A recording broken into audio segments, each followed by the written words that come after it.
Hola a todos, bienvenidos una semana más a las entrevistas en mi canal de YouTube. Esta semana contamos con Miguel Ubierna, quien es graduado en ADE, está actualmente cursando un máster en finanzas, trabaja en BTC Consulting y también es colaborador del Juan de Mariana. Y le caí al canal para hablar sobre uno de los artículos que escribe en el Juan de Mariana que se llama Contra el sumacerismo y habla sobre bueno, por qué la riqueza no es un juego de suma cero y luego también un poco de función empresarial y crecimiento económico. Entonces, la primera pregunta, Miguel, es ¿cuál es la relación entre la función empresarial y el crecimiento económico? Bueno, pues lo primero de todo, un placer estar aquí, la verdad. Muchas gracias por la oportunidad. Y pues si me preguntas al respecto entre función empresarial y crecimiento económico, yo te diré que es una de las grandes cosas por las que me atrae la escuela austríaca y sobre todo pues los enfoques de Jesús Huerta de Soto, Israel Kirchner, etcétera, porque al final es una visión completamente humanista de la economía en donde el empresario a través de la acción pues es capaz de modificar la realidad que le rodea a través de la descompensación, a través de la coordinación de los desajustes que se crean en ella, pues a través ya sea del arbitraje, etcétera. Entonces, pues al final la mayor relación que veo entre el crecimiento económico y la función empresarial Ujú, es que al final se están coordinando continuamente los desajustes que hay en la economía y por lo tanto pues más personas son capaces de acceder a recursos y poder tener pues poder disfrutar de mayor utilidad y conseguir sus fines a través de los medios que le rodean. Más o menos sería eso y después como también cuando vas a nivel y cuando lo llevas a nivel empírico en la mayoría de países, ya sean desarrollados o no, se ve casi de forma matemática que cuanto más libertad económica y por tanto más función empresarial, pues menos, pues más crecimiento económico hay, porque al final yo cuando hice el estudio me di cuenta de que tampoco hay barómetros digamos índices que relacionen, que hablen de la función empresarial más allá del doing business del Banco Mundial que se dejó de hacer. Y lo estudié más bien más que los países que más función empresarial tienen, los países que menos coartan la función empresarial, puesto que al final es algo totalmente natural al ser humano y si no lo cohibes, pues tiende a surgir naturalmente. Y por eso utilicé el índice de libertad económica que elabora anualmente la Heritage Foundation, que supongo que lo conoceréis. ujú. Entonces, más o menos lo que nos dices es libertad económica, libertad de acción suele venir relacionado con función empresarial, ¿no? Porque hay menos restricciones sobre la misma. Pero no Claro, puede porque ser es que algo natural. no puede ser que las Sí. restricciones ayuden a la función empresarial. O sea, la regulación, haya regulación que favorezca la función empresarial. Pues puede que haya regulaciones que puedan llegar a favorecer la función empresarial. Por ejemplo, si tú regulas que no se pueda asesinar, pues al final pues va a ser buena esa regulación porque no permites porque vas a permitir pues que la gente pueda vivir en paz. O por ejemplo, regulas que no puedan intervenir en la propiedad privada o que regulen se regule a favor de esta función empresarial en el sentido de proporcionar, por ejemplo, un marco legal que sea, digamos, cómodo. Por ejemplo, uno de estos pilares del índice de libertad económica es el imperio de la ley. ¿Eso qué significa? Que haya un Estado de Derecho y que las leyes se cumplan, básicamente y Ujú, eso hace pues que favorece la función, vamos, eso es uno de los indicadores que tiene este índice para que haya para posicionar mejor a un país o menos en términos de libertad económica, es decir, que también influye. ujú, ujú. Y entonces lo que dices es, bueno, mirando este índice, lo que vemos es que los países con mayor libertad económica tienen, o son los que más crecen, o son los países más ricos, ¿no? ¿Es posible que la libertad económica no sea una consecuencia, o sea, no sea una causa, perdón, sino una consecuencia, sino que los países más ricos, después de ser más ricos, dicen, vamos a tener más libertad económica? ¿O no? ¿O tú dirías que es una causa de la riqueza?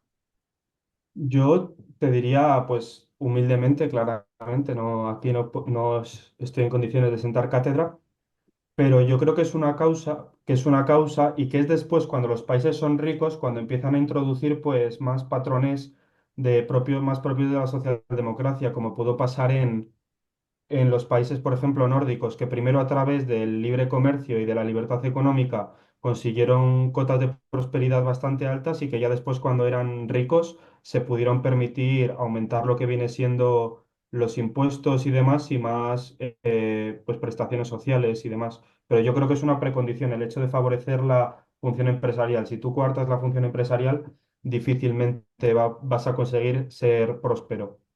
Ujú, ujú. Entiendo, entiendo. ¿Y cuáles son entonces la clave o cuál dirías tú que es la clave para que los países sean más prósperos? Que permitan, ¿no? Que desregulen, que liberen los mercados y que permitan esta acción empresarial. Pues mira, pues para esto me voy a retrotraer al índice de libertad económica que comentaba, que se fundamenta básicamente en cuatro pilares, que es el imperio de la ley, Ujú, el tamaño del gobierno, la eficiencia de la regulación y los mercados abiertos. Es decir, que para que haya más libertad económica se tienen que dar una serie de factores como pues donde se confluye pues que el tamaño, pues que el gobierno pues no entre mucho en la vida de la gente, porque por ejemplo, al final cuanto más actúe el gobierno, cuanto más opere el gobierno, menos margen de acción le va a dejar a sus ciudadanos. ujú, Y eso se va a ver también pues en la función empresarial, ya que por ejemplo tiene por ejemplo más capacidad de pivotar un empresario que un gobierno a la hora de decir, pues oye, igual esta línea de negocio no va tan bien que otra. Entonces, por eso los gobiernos suelen ser tan ineficientes a la hora de ejercer proyectos empresariales, como pues podemos ver, por ejemplo, fíjate en Venezuela la cantidad de petróleo que tienen y que al ser estatal la compañía de lo que viene siendo la petrolera, pues que eso no son capaces de economizar esos recursos que tienen tan ricos. ujú. Y si esta es la respuesta, si esta es la receta y parece tan sencillo como simplemente desregular, ¿por qué crees tú que no se hace? Pues bueno, hombre, nos ponemos en el... No se desregula pues porque puede que no haya incentivos para ello, o que incluso en estas democracias pues tampoco sea un requerimiento de la sociedad. Al final que pues que si no la sociedad tampoco está pidiendo a gritos a los políticos que desregulen y que dejen laissez-faire en la economía, digamos, pues no lo van a hacer los políticos. Ujú, entiendo. ¿Y por qué la sociedad, por qué crees tú que no se dan cuenta que esta es la clave de la riqueza?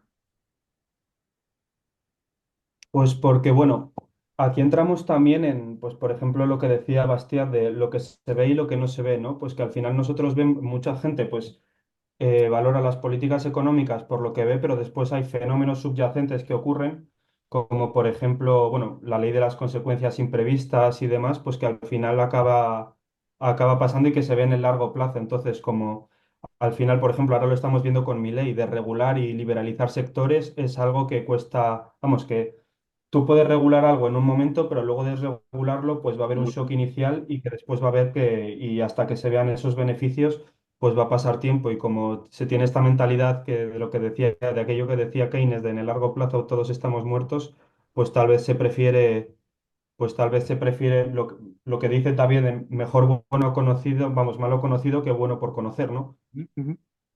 Pero vamos, que al final, bueno, luego hablando así también es muy interesante el tema de que a mí me fascina, la verdad, el tema del famoso dicho del dato mata al relato, Ujú, que se ha demostrado yo creo que ser totalmente falso. Entonces, si el relato dominante dice que pues al final hay que regular, que el Estado está para protegerte, etcétera, pues que eso se va a imponer en la sociedad, pero nosotros que tenemos pues esa responsabilidad, o al menos eso es lo que veo en mi caso, y tú con la labor divulgativa que haces, estoy convencido de que también sientes esa responsabilidad, de que al final lo que estamos haciendo es crear un relato, pues que si todo sale bien, pues será dominante en unos años y la sociedad lo defenderá.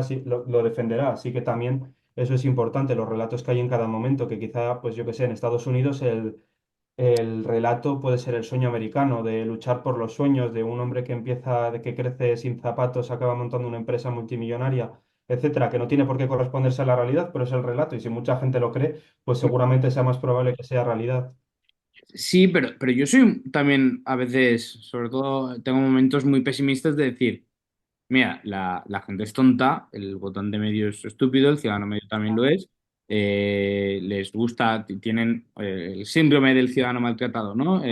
Están maltratados por el Mm, Estado y les gusta, ¿no? Les gusta y parecen de una especie de síndrome de Estocolmo. sí, Entonces, a veces digo, es que a esta gente igual no se le puede ni convencer. Y a veces me da la sensación de que lo único que puede cambiar la mentalidad, o no lo único, pero la manera más eficiente, más productiva de cambiar la mentalidad es con cambios en la tecnología, con cosas que les diga, oye, mira, es que adoptando esta tecnología vas a vivir mucho mejor y la tecnología es la misma que te va a sí, hacer huir del Estado, ¿no? Estoy pensando en cosas como Internet, ¿no? Internet es una tecnología que te va a hacer vivir mucho mejor y va a cambiar tu mentalidad, en parte, tu forma de actuar, aunque no termine de cambiar tu mentalidad, pero sí que es verdad que pues, te va a abrir a otros mundos, nueva información y todo eso. Entonces, yo soy mucho de creer que a veces la tecnología es la que fuerza este cambio en las ideas y que a veces el trabajo divulgativo yo lo hago porque me gusta.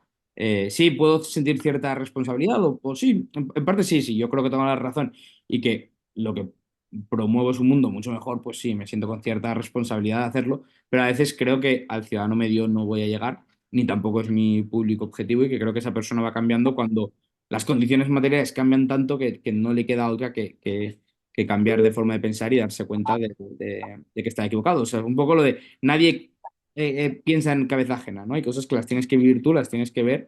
mm, ¿Cuánta gente habrá cambiado de idea con respecto al socialismo después de ver el fracaso de los países socialistas? O sea, es que parece ser que, lo veíamos con Mises, ¿no? Mises en el 1920 ya hablaba del fracaso del socialismo, pero no se aceptó en el mainstream el problema del cálculo económico hasta que no lo vio la gente. O sea, que parece que a veces hace falta ya, verlo ya. para asimilarlo. Entonces, pues bueno, no sé, pues Bueno, yo creo que también, hablando de lo que decías de que la gente, pues lo de tecnología y demás, que yo creo que podemos irnos a, bueno, yo más o menos creo que el ser humano pues responde, vamos, actúa no solo en base a relatos, que se construye lo que, pues lo típico de cuando estaban los hombres en la prehistoria o en antiguo, pues en una hoguera y que después de trabajar, pues de todo el día, pues se contaban historias, los mayores a los niños, etcétera, y pues se ha construido respecto a los relatos la civilización. Pero yo creo que también otro de los pilares de cómo funciona el ser humano, que es en base a los incentivos, y eso Charlie Munger lo sabía muy bien, lo de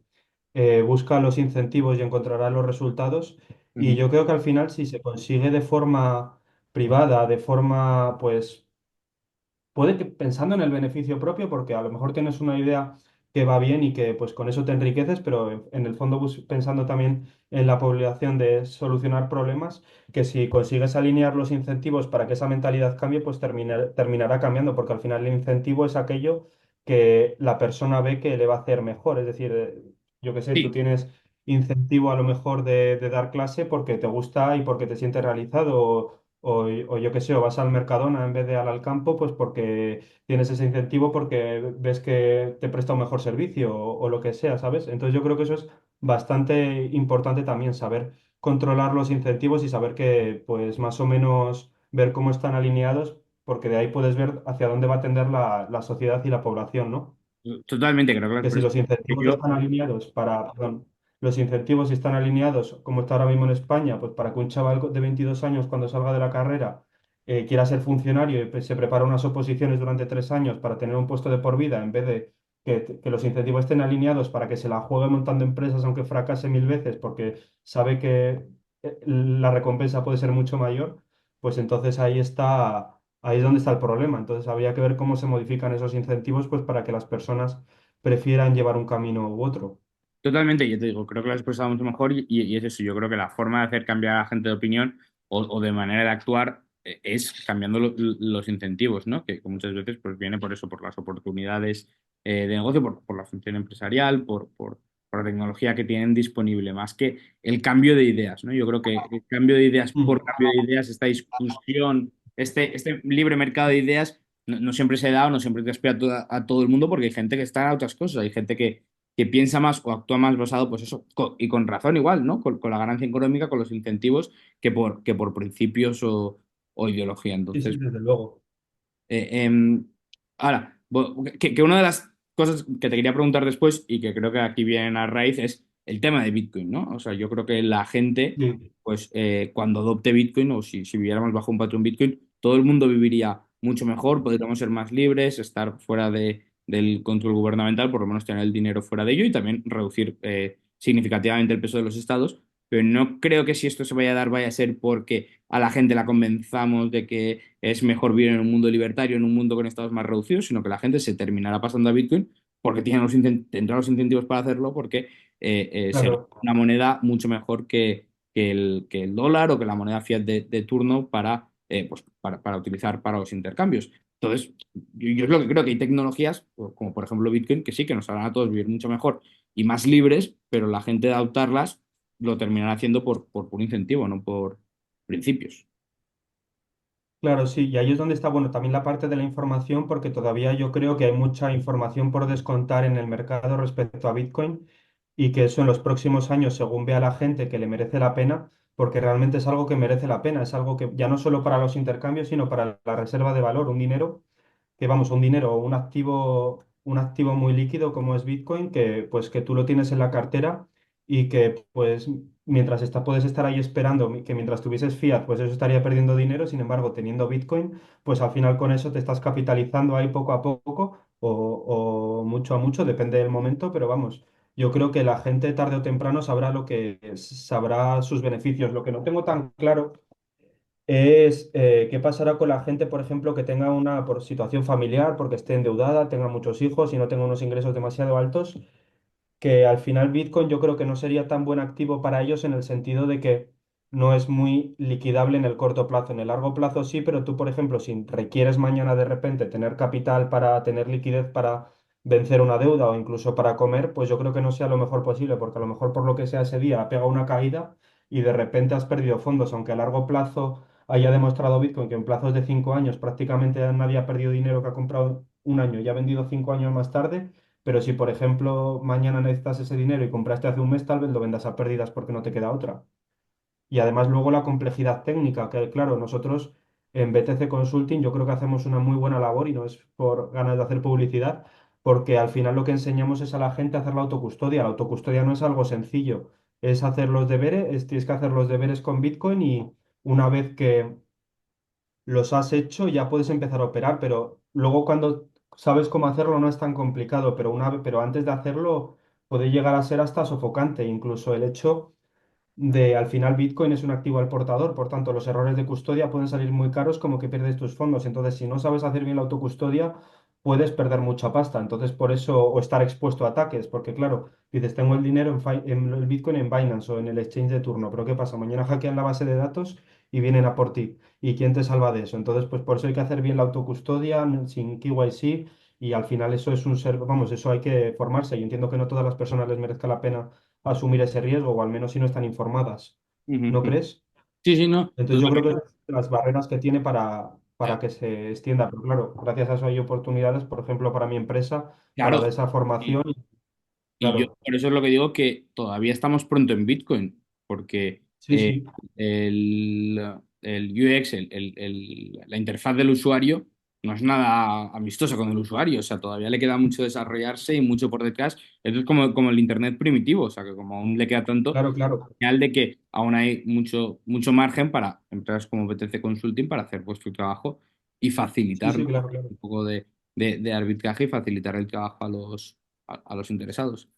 Ahora te preguntaré más sobre BTC Consulting porque me interesa mucho lo que hacéis, Perfecto. pero para volver al tema de tus artículos, hay otro de los temas de los que hablas que me interesa especialmente y es el de la trampa de la pobreza, ¿no? Hablas de la trampa de la pobreza. Sí. ¿Qué es esto exactamente y cómo influye sobre el crecimiento económico?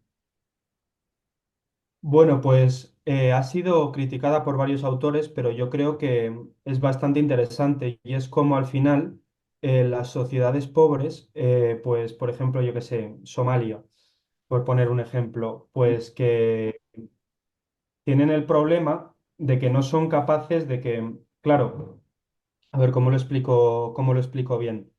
La trampa de la pobreza viene a decir que pues que las condiciones materiales de esas personas no con las condiciones materiales que tienen esas sociedades, no son capaces de generar el capital suficiente para poder invertir y generar riqueza futura. Por tanto, están como atrapados en su situación al no ser capaces de generar ese ahorro, etcétera.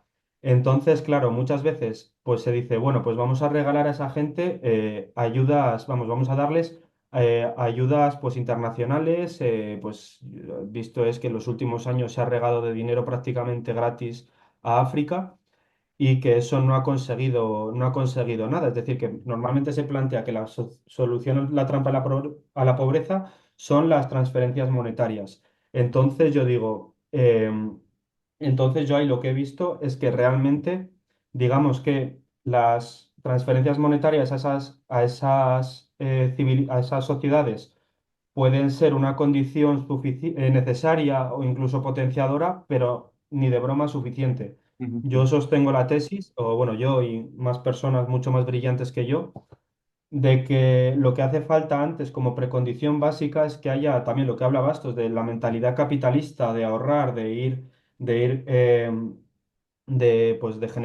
generar riqueza a través del comercio y demás porque si no, pues no van a conseguir hacer nada con ese dinero. Y el otro problema grave que hay en esos países que suelen estar gobernados por camarillas dictatoriales y por tiranos. Entonces el problema es que todo eso pasa directamente por el gobierno, porque por ejemplo la ONU hace la transferencia al gobierno de Somalia y si el gobierno de Somalia pues está un dictador o un rey o lo que sea, pues se va a encargar de vivir como un marajá mientras la población sigue pues en condiciones súper precarias o por no decir paupérrimas. ujú. Entonces, ¿cuál es la solución? Es que, claro, dices, ¿cuál es la solución a este problema? ¿Entrar con tanques a Somalia a civilizarla? Es que, claro, ahí desde luego están las críticas de Estados Unidos de lo que hacía, pero sinceramente yo creo que poco más se puede, si no es entrar con tanques y derrocar esos gobiernos para que pueda emerger otra cosa, poco más se puede hacer. Vamos, yo creo. No sé, porque se plantea un problema grave. Ya, claro, si tuviese la solución, pues solucionaría el problema de la pobreza en el mundo, pero es realmente complicado. Entonces, las ayudas al desarrollo no te parecen una buena solución. Pues me parece una buena solución en el caso de que haya unas instituciones que permitan movilizar esas ayudas para que sean productivas, ya sea para generar infraestructuras, para ayudar al comercio de ahí. Y lo que sí que pongo como que esto bueno, hay gente que me lo ha criticado y demás, es que yo creo que la mejor forma de ayudar a esas sociedades es entrar vía capital, que empresas externalicen su producción ahí. Por ejemplo, lo que se dice de Inditex, pone una fábrica en Bangladesh Ujú, para donde genera ropa. Y dices, claro, entonces, oh, qué malo Amancio Ortega qué malo Amancio Ortega que está explotando ahí a niños en Bangladesh, cosa que ya se ha demostrado falso. ujú, Pero yo creo que hace una muy buena labor porque lo que está haciendo es instalar un know-how, llevar personas formadas, estar ahí formando a las personas pues para que también empiecen a trabajar ahí y puedan ser productivos con unos sistemas ya preconcebidos desde Occidente que ya que ya saben que funcionan. Es decir, que están llevando ellos el capital, están llevando personal formado, tal. Después, además, pues a través de eso, pues se pueden incluso distribuir, vamos, se pueden incluso desde la propia empresa formar a personas de allí para que puedan acceder a cargos de responsabilidad e incluso después que surja competencia dentro y que la gente eche un ojo de cómo funciona eso para, pues para seguir esa línea, ¿no? Entonces yo creo que la externalización de empresas de Occidente a esos países subdesarrollados es lo que más puede ayudar al desarrollo de esas sociedades. ujú. No, totalmente. Yo tengo un artículo que se llama ¿De quién es la culpa de morir pobre? Y hablo sobre eso, de que parte de la culpa de que haya todavía pobreza, que sí, la pobreza es del estado natural, pero gran parte de la humanidad ya hemos salido del estado de pobreza. Entonces, ¿por qué hay gente que todavía no? Pues parte de la culpa de ellos son de los reguladores nacionales, de los reguladores del tercer mundo, de impedir Mm, las multinacionales, porque como dices, las multinacionales es caerte gestión de empresas del primer mundo, del primerísimo mundo, de la mejor que hay, a tu país, para que te lo regulen, te lo gestionen, te tengan ese know-how y luego incluso para traspasar ese conocimiento a los ciudadanos del país y luego que lo tengan. Es decir, al final la información es un bien no rival, ¿no? O sea, se va traspasando fácilmente y otros pueden aprender claro. y gestionarlo en sus empresas locales o lo que sea, en caso de que tenga sentido que haya empresas locales, que no defiendo la empresa local porque sí, pero puede tener sentido, puede que no. Además, Además, desde luego que es como un... las multinacionales pagan Sí, salarios perdón. mucho mayores que los que suelen pagar en los Lo de países. la zona, claro, sí, sí, sí. Vamos, es que si no la gente no trabajaría ahí, trabajaría la empresa de al lado local. Si la empresa, si cobrase más el trabajador trabajando para pues vendiendo frutas ahí por las tribus, pues preferiría seguir trabajando por ahí que estar en Inditex. Pero claro, es que si están trabajando en Inditex no es porque Amancio Ortega les pone una pistola en la cabeza. Claro, claro, claro. O sea, que si están trabajando es por algo. Y si la gente dice, no, pero es que trabajan ahí porque no tienen Claro. otra opción. Entonces, tú lo que tú quieres es quitarles la opción que tienen, es decir, quitarles el Sí, sí, claro, claro. último recurso. Oye, que también Amancio Ortega se llevaba la pasta, vamos, que también Amancio Ortega sale beneficiado, eso nadie lo duda, pero yo creo que no es para nada criticable. Sí, sí, No. por eso que no es que digamos que probablemente no sea su objetivo mejorar esas sociedades, pero realmente lo acaba haciendo, que su objetivo será ganar pasta, que es algo pues es bastante loable. Ujú, ujú. Sí, claro. Y al final es lo que dices, ¿no? Al final, la riqueza no es un juego de suma cero, igual que Amancio Ortega gana riqueza, Sí, los sí, claro. ganan riqueza, ¿no? Pueden los dos ganar riqueza. Entonces, mi siguiente pregunta es, ¿por qué no es un juego de suma cero? Hay gente que sí que lo dice, parece ser que sí, que mucha gente dice que para que hay pobres porque hay millonarios o billonarios. Es así, ¿no? Puede que haya millonarios sin que haya pobres. ¿Qué Sí, claro. pasa ahí? Bueno, yo esto lo he pensado que en el artículo de Contra el Sumacerismo, que la verdad que me salió en un momento de inspiración mientras estaba haciendo el TFG, estaba ya hasta las narices de buscar informes y hacer Excel y demás, y como que quería entretenerme un poco y ahí dejar mi imaginación y reflexionar tranquilamente. Pues yo lo que pensé es que, claro, digo, es que ¿a quién le beneficia más que deje de haber pobreza? Que yo creo que esto es lo fundamental. Y yo en ese artículo digo que es a los ricos, a los que más, o a los empresarios, a los que más les beneficia que deje de haber pobres. Porque el hecho de que deje de haber pobres significa que hay más consumidores potenciales y el mercado se agranda. Ujú, Entonces, en el momento, la línea de razonamientos que sigo es que al final, claro, un empresario tiene unos cuantos trabajadores, pero esos trabajadores también son consumidores. Entonces, en el momento, son de otras empresas, pero en el momento en el que, por ejemplo, el empresario empieza a pagar más a sus trabajadores, también tienen más renta disponible para consumir, que a su vez gastan en otras empresas. ujú. Entonces, pues al final, cuanto más ricos sean la clase media consumidora, pues más ingresos tendrán las empresas productoras. Yo creo que es un razonamiento bastante sencillo, pero que tampoco se suele escuchar en estos ámbitos de la escuela austríaca, si no estoy equivocado. Es algo así como decir que sí, que dos trabajadores son dos manos, pero también es una boca. O sea, Claro, también, sí, sí, justo, justo. también te aumenta la demanda, también va a necesitar consumir, sí, Sí, sí. sí, claro, claro. Entonces, la riqueza no es un juego de suma cero. ¿Por qué crees que hay gente que defiende que sí que lo es? Pues porque es lo que más parece, ¿no? Que si el empresario me paga a mí 500 euros menos a final de mes, son 500 euros que tiene más él. Eso es a priori que parece algo, digamos, em,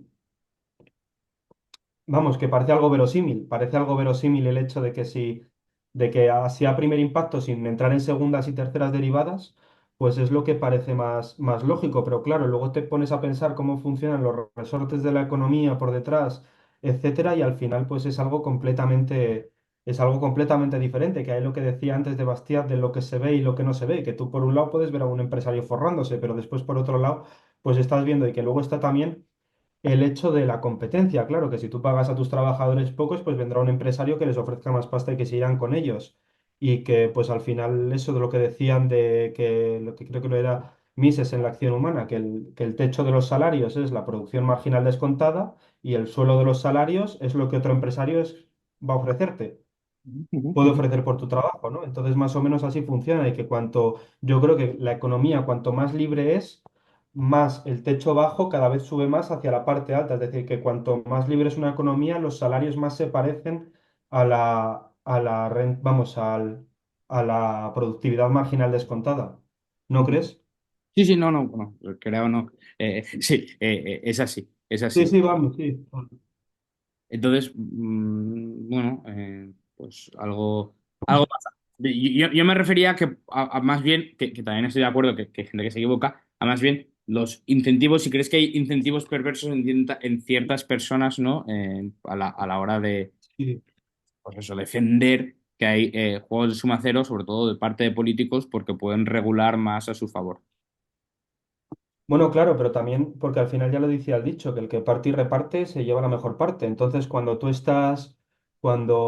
eres un político que estás adjudicando ayudas y demás, pues más te vas a poder beneficiar. Además que vas a tener boquitas agradecidas que digamos, si tú dices que malo es el empresario que te explota y qué bueno soy yo que te doy la paguita o que te doy o que te pongo el salario o que te subo 50 euros el salario mínimo, pues ahí es donde se lleva la plaquita. Y lo que sí que es un juego de suma cero es el estatus y el poder. El estatus y el poder es un juego de suma cero, porque si un político tiene más poder, significa que otro tiene menos. Entonces, pues ahí pues están más, pues ahí sí que tienen más incentivos para carroñear y para jugar sucio, ¿no? Sin Sí. embargo, el empresario, ¿no? El empresario si lo hace mal se va a arruinar, se va a ir a se va a ir fuera del juego. Lo del poder como juego de suma cero, pues no se puede que sí que sea así, ¿eh? Pero no lo veo claro, pero porque al final piensa que el poder no es un bien rival, o sea, no es lo tengo yo, lo tienes Sí, tú. pero si yo tengo la presidencia del gobierno, no la va a tener mi rival. Sí, sí. Y hoy la gente va a saber qué día estamos grabando, pero da igual. Hoy dimite, sale de la política Íñigo Errejón, que era alguien que, bueno, que parte de lo que hacía era el enriquecimiento, ¿no? Él ha vivido de divulgar que, o sea, el enriquecimiento propio, él ha vivido de divulgar que la riqueza sí es un juego de suma cero, y como tú bien dices, ha jugado en la política. O sea, lo ha hecho por los incentivos estos de poder poner a sus amiguitos, que él lo decía abiertamente, ¿no? Las redes clientelares de asegurarse que tenemos gente ahí trabajando para el momento en el que salgamos de la política y aunque no volvamos a ser elegidos, que estén dentro de las instituciones. Pues sí, él eh, tenía esos incentivos, lo decía abiertamente, dentro de lo que cabe, por lo menos lo decía abiertamente que eran incentivos. O sea, que vemos que sí, que la economía no es un juego de suma cero, la política sí, porque al final, bueno, pues lo que le estoy dando al político y se está gastando por aquí es menos que Mm. ahí sí que no está generando valor o no sabemos si está generando valor o seguramente está generando, bueno, seguro que generaría menos que el mercado, porque cuando financiamos algo a través de la política es el financiamiento del bien o servicio más el coste de la administración, de la burocracia. Así que, Sí, sí, tal cual. sí, bueno, A mí lo que más me fastidia del tema, a Ah, propósito, que tampoco vamos a entrar en frivolidades de, pues eso, pero a mí lo que más me fastidia de este tema de Rejón es como él, su camarilla y demás han estado legislando de una manera sabiendo que ellos eran prácticamente el diablo encarnado, es decir, que han estado haciendo, han estado diciéndote que tú como hombre eres un potencial violador cuando ellos estaban haciendo ahí tejemanejes y comportándose de la manera menos ética posible. Y ahora resulta que ellos son, vamos, y ahora sale todo esto y ahora todo el mundo se hace el sorprendido y me van a decir a mí que no lo sabían. Pero bueno, yo la verdad que cada vez, pero bueno, ¿qué se le va a hacer? La verdad que este tema, la verdad que lo he estado viendo antes y me ha sorprendido sobremanera, vamos. ujú, ujú. Bueno, entonces, función empresarial. Una de las cosas por las que te conozco es porque hemos estado trabajando juntos en el programa de posgrado de experiencias de Bitcoin, ¿no? Entonces, bueno, pues te conozco a raíz de Sí, Bitcoin y también trabajas bueno, trabajas en BTC Consulting con Álvaro de María. Entonces, entiendo que algo de Bitcoin sabrás, estarás medianamente sí, interesado. sí, más o menos. Mi pregunta es, ya que te interesa el tema y también te interesa la función empresarial y el crecimiento, ¿cómo los podemos relacionar? ¿Ves alguna relación clara entre Bitcoin, función empresarial y crecimiento económico? Bueno, Bitcoin es función empresarial pura, yo creo, ¿no? Al final ha sido, pues lo que dijo Hayek, que no sé si, que no me acuerdo muy bien de la cita, pero que lo dijo en una entrevista de a raíz de la desnacionalización del dinero, de no tendremos un buen dinero hasta que no seamos capaces de introducirlo astutamente, porque por la violencia no va a ser. Y yo creo que Bitcoin ha sido una forma, como una solución privada, una solución totalmente privada a un problema de primera mano que había, es qué hacemos con el dinero en el mundo digital cuando, bueno, los cypherpunks, que no sé, supongo que lo habrás tratado este tema previamente, pues al final fue un movimiento que primero se dio cuenta de que en Internet, por defecto, estábamos sin privacidad, porque siempre había un tercero que nos proveía el servicio. Y primero lo que hicieron fue a través de la encriptación lograr las telecomunicaciones, pues, la comunicación a través de los correos encriptados. Y una vez solucionaron este problema, dijeron, a ver cómo podemos solucionar el problema financiero, porque también pues era un banco el que tenía que prestar el servicio, etcétera. Y fueron poco a poco pues trabajando en ello, pues se encontraron con los dos problemas principales que son el del doble gasto y el del tercero de confianza.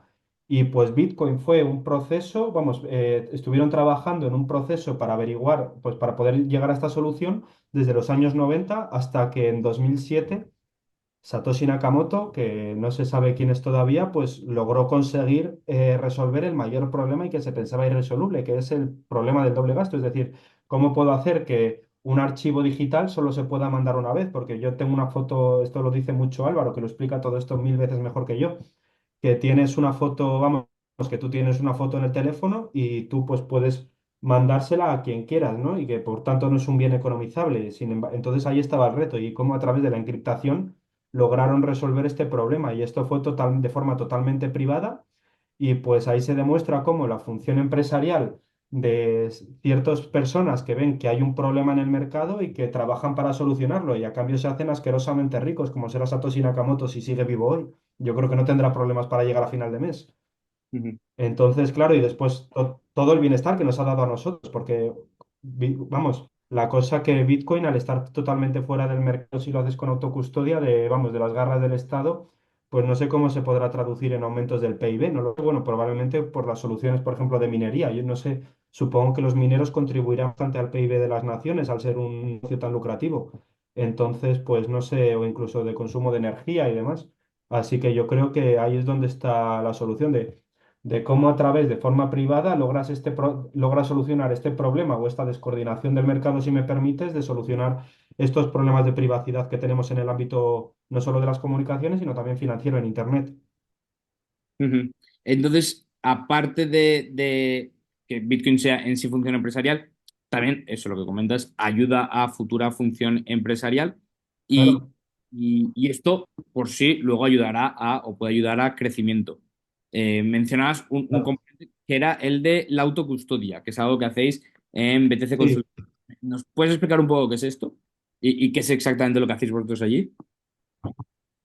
Bueno, pues básicamente lo que hacemos es enseñamos a las personas, a cualquiera, pues a cómo comprar, custodiar y vender Bitcoin de forma segura, privada y sí, sobre segura y privada, vamos. Así que eso es nuestra función principal y ya pues vamos teniendo bastantes clientes. Nos fundamos en 2021 o 22 y yo he sido testigo de primera mano de los testimonios de los clientes, que ya os digo, no lo digo por hacer publicidad, sino porque es la realidad, que es que todos salen encantadísimos y dices, bueno, nos has abierto un mundo, ¿no? O esto, nosotros sabíamos, pues había uno que dijo, nosotros habíamos escuchado algo sobre Bitcoin, pero no sabíamos que era tan profundo. Esto lo debería hacer todo el mundo. Entonces, claro, pues ves ahí a la gente cómo les abres el mundo por completo y es como lo que decía Álvaro, de que pues has estado toda la vida comiendo pienso y de repente un día te comes un chuletón y ya no quieres volver a comer pienso en tu vida, quieres el chuletón, Ujú. ¿no? Entonces, pues más o menos es eso. Así que yo creo que hacemos una labor buena para la sociedad y que pues al final es el objetivo de construir una armada de bitcoiners que sean independientes y responsables. O sea que vosotros mismos ejercéis la función empresarial ya con Bitcoin sobre Bitcoin. Claro, claro, 100%. Ujú, ujú. Claro, sí, sí, justo, justo. Y además otro punto de Satoshi Nakamoto, que también estuve reflexionando sobre esto estos días, que no solamente el genio que era, sino lo humilde que fue, porque sabía que conforme pasara el tiempo podían haber pues podían haber problemas que pusiesen en jaque el propio sistema de Bitcoin y demás, y cómo lo dejó abierto para que fuese la propia comunidad que pudiese introducir los VIPs que se llaman Bitcoin Improvement Proposal, que mejorasen el código para hacerlo más seguro o mejor, y ahí es como después de la BIP 39 surgieron las semillas, etcétera. Es decir, que es algo que incluso decís, vale, pues he creado esto que es la leche, pero que encima lo dejo abierto para que otras personas de forma libre y de forma totalmente, pues función empresarial a tope, pues vean una mejora y que la desarrollen y que si la propia comunidad Bitcoin cree que es buena, pues que la puedan implantar. Es que me parece algo totalmente, vamos, que yo creo que Satoshi Nakamoto es merecedor de un premio Nobel de Economía. De Yo economía, creo que debería ser merecedor de un premio Nobel de Economía. La cosa, claro, que al ser... ¿Cómo? de economía o de la paz, pero que sí, sí. Yo de Bueno, economía, sí, sí, o ambos. sí, o ambos, o ambos. No, pero de economía no, no lo vería mal, no lo vería mal del todo. Entonces, en BTC Consulting, de nuevo, hacéis ejercicios de autocustodia. ¿Algo más? ¿Algo más que algún ejercicio más de función empresarial que nos quieras, sobre el que nos quieras hablar? Bueno, hay proyectos sobre la mesa, pero me abstengo de comentar más. Sí, sí, sí. Ah, vale, vale. Ya, sí, de momento eso es a lo que eso es el núcleo principal. Ujú, ujú. Y contento, ¿no? Con cómo va el proyecto. Yo, la verdad, estoy encantado, la verdad. Yo, para mí, yo soy un afortunado total de poder trabajar junto a Álvaro, la verdad, porque aprendo todos los días una barbaridad. Y al final, pues, algo grande que tiene es que, pues, no tiene miedo es una persona que no tiene miedo a pensar en grande y a, pues eso, y a estar ahí y a desarrollar las ideas que tiene y materializarlas en el mundo. Y eso, la verdad, que es algo que me inspira bastante y por lo que me siento probablemente una de las personas más afortunadas del mundo, de poder estar junto a él ahí mano a mano. Ujú. ¿Cuáles crees que son algunas de los componentes esenciales de la función empresarial? Algo que digas, algo que sea propio de los grandes empresarios, de los grandes genios, de los rompedores. Bueno, yo creo que lo principal es pues que quizás caer en una tautología de utilizar la definición para decir esto, pero yo creo que es el hecho de ver una descoordinación en el mercado, algo que no funciona bien y solucionarlo. Es decir, pues ver problemas y solucionarlos. Es estar continuamente pensando en qué puede demandar el mercado, que es algo que a lo mejor está andando por la calle y pues que de repente ve algo que no está bien y que de repente se le ocurre una idea de cómo arreglarlo y monta un negocio para solucionar ese problema y se lleva un dinero, no lo sé. O el hecho de, por ejemplo, alguien hace un viaje a Japón y ve un producto que puede ser valorado en su tierra y que no está y que decide contactar con la empresa pues para traer ese producto a través de una operación de arbitraje. Eso es algo pues que yo creo al final de solucionar las necesidades de las personas, e incluso anticiparse a las necesidades que puede tener la población. Es decir, que si, por ejemplo, pues yo qué sé, lo que se suele decir de Henry Ford, ¿no? Que en una época en donde todo el mundo quería un caballo más rápido, él les dio el Forte. Entonces, claro, sí, sí, eso es. Entonces, claro, Sí, ¿sí? era algo así, que la cita era algo así como si le hubiera preguntado a mis clientes qué querían, me hubieran dicho caballos más rápidos, ¿no? Sí, Eh, sí, justo, justo. sí, sí, sí, no, me encanta esa cita porque expresa cómo a veces eso es el empresario el que va en contra de los posibles clientes, de lo que parece que la gente quiera, porque se le ocurre una idea innovadora y son estos empresarios. También es verdad que hay muchas veces que se trata a los genios como si fueran los únicos que mueven la economía y ni mucho menos. Pero sí que es verdad que hacen Mm. grandes operaciones. Todos estos empresarios, pues bueno, ahora más parecido igual que tenemos es Elon Musk con sus grandes ideas, ¿no? O Satoshi Claro, Nakamoto, claro, sí, sí. que hizo Es que Bitcoin. yo creo que Elon Musk es el máximo ejemplo de función empresarial de además pensando a 500 años vista, de qué es lo que le puede, vamos, que sí, sí, el tío. Ujú. Entonces, Bitcoin, ¿crees que será la clave como decíamos, para uno, animar a la función empresarial, una mejor función empresarial separada del Estado y dos, para que la gente lo empiece a adoptar y empiece a ser más libre? Bueno, eso yo creo que lo primero es que la gente va a entrar por el precio, va a entrar al principio yo creo que lo que más llama la atención es decir, ostras, esto está pegando un petardazo, yo creo que la parte especulativa es el primer punto de entrada de la gente en Bitcoin, pero después cuando ya ven todo lo demás es lo que les hace quedarse.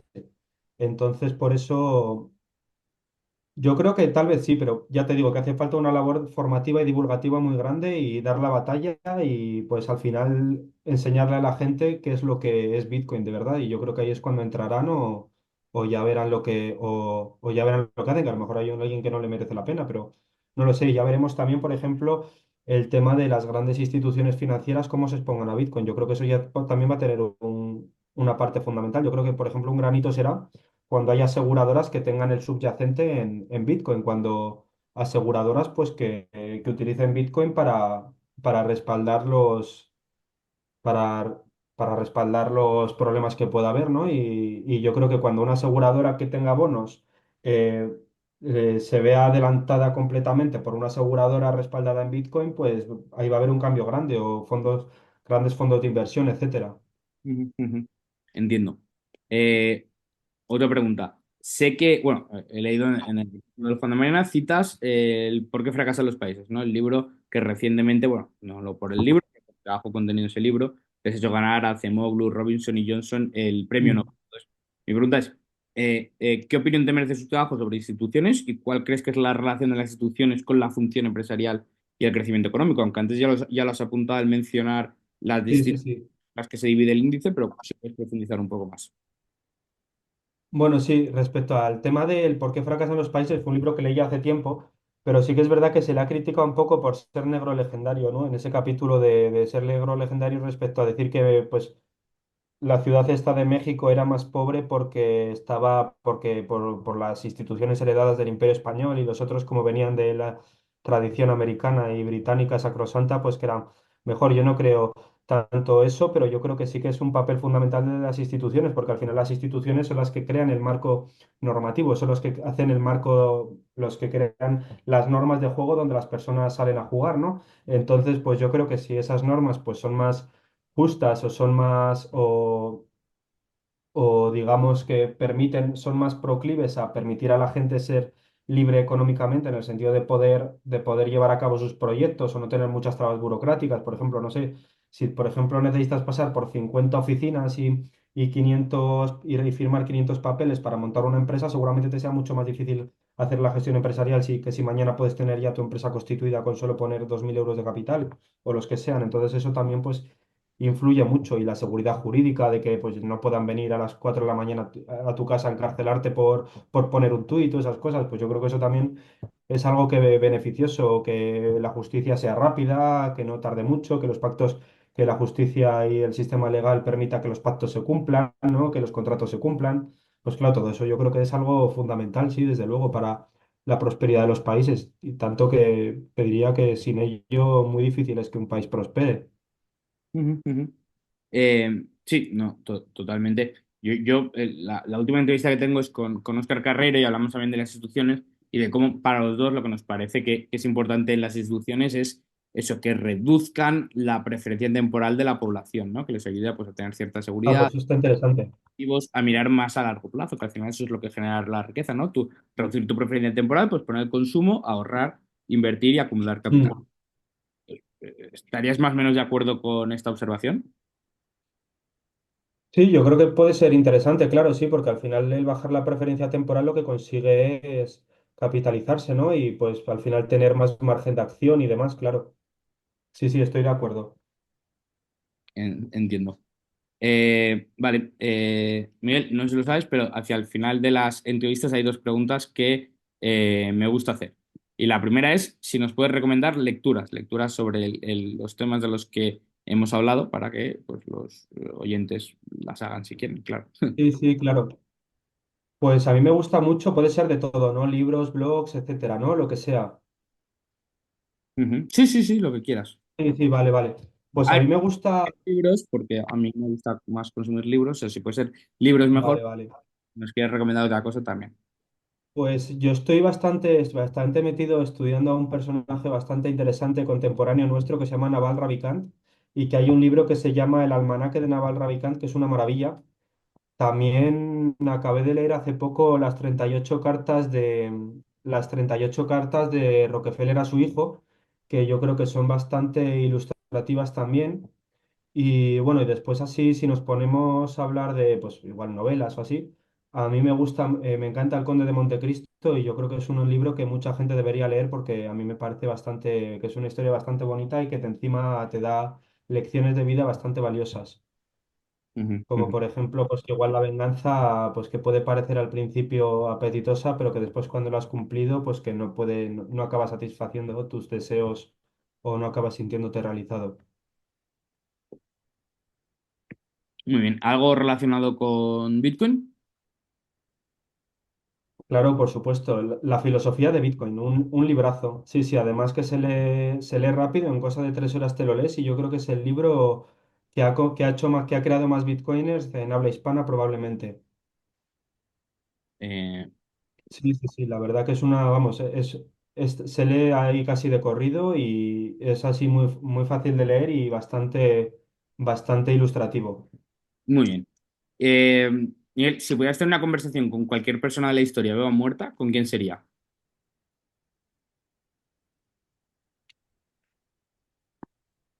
Mm, con Antonio Escotado Ujú. y probablemente con Alejandro Magno. ¿Y qué hablarías con ellos por curiosidad? Pues es que en particular Antonio Escotado fue probablemente una de las figuras que más, vamos, la figura por la que entré, mi puerta de entrada hacia todos los temas de filosofía y demás, y que me, vamos, a mí me estuve una época que leí un montón de él y pues al final todas las lecciones de vida que tenía y que al final era pues una enciclopedia andante, la verdad que me gustaría. Vamos, que estaría, que hubiese estado bien, desgraciadamente, pues falleció el 21 de noviembre del año 2021 y pues no es no fue, no será posible. Tal vez en la próxima vida, si es que la hay. Y después con Alejandro Magno, porque me parece una persona que realmente fue la que cambió, vamos, que por ejemplo Jesucristo se le puso la edad de 33 años porque Alejandro falleció con 33 años, que se dice que Jesucristo nació más tarde y que para la época tuvo una relevancia muy grande y fue una persona que eso lo comentaba en las vidas paralelas Plutarco, que lo comparaba con César, y que contaba que, claro, que cuando él era niño, la cosa que más le preocupaba en el mundo es que su padre conquistara todos los territorios del mundo, porque eso significaba que él no podría conquistar ninguno, que era su sueño, ser un conquistador. Y entonces eso me trae mucho a la mentalidad de, pues, por ejemplo, de hoy en día, de muchas personas que quizá lo han nacido con todo y eso les hace pues ser personas completamente anodinas, que no quieren nada en la vida y esta persona teniendo todo se sentía mal de tenerlo todo porque eso no le iba a permitir poder ser él el artífice de su éxito y al final no se le ha recordado como el hijo de Filipo, sino por ser uno de los mayores conquistadores que ha existido. Sí, totalmente cierto. Eh, Interesante, buenas conversaciones las dos sin duda. Bueno, Miguel, perdón. Si a la gente le gusta lo que ha visto, ¿no? Le gusta lo que has comentado, quiere escucharte más, quiere leerte más, quiere verte más, ¿dónde puede hacerlo? Pues bueno, yo estoy empezando así a publicar ahora en Twitter un poco más regularmente. Creo que me llamo Miguel Ubierna barra baja o una cosa así. Si ponen Miguel Ubierna, yo creo que saldré. Y después también se me puede encontrar en LinkedIn, Miguel Ubierna también. Y pues en el Instituto Juan de Mariana, donde voy a ir publicando artículos cuando me vaya dando la vida, que la verdad que ahora estoy un poco apretadete con todo, pero bueno, está bien estar ocupado. He vivido estas semanas de ocupación contigo. Sé que han sido duras. Sí, sí, sí, ha estado bien, ha estado bien. Ha sido un placer conocerte, la verdad, y pues si en el futuro me Sí, quieres volver a traer, yo más que encantado. sí, sí. Bueno, pues nada, eso ha sido un placer. Espero que vuelvas con todo el canal y que hayas disfrutado de la entrevista. Perfecto, pues muchas gracias y estamos en contacto, Eduardo.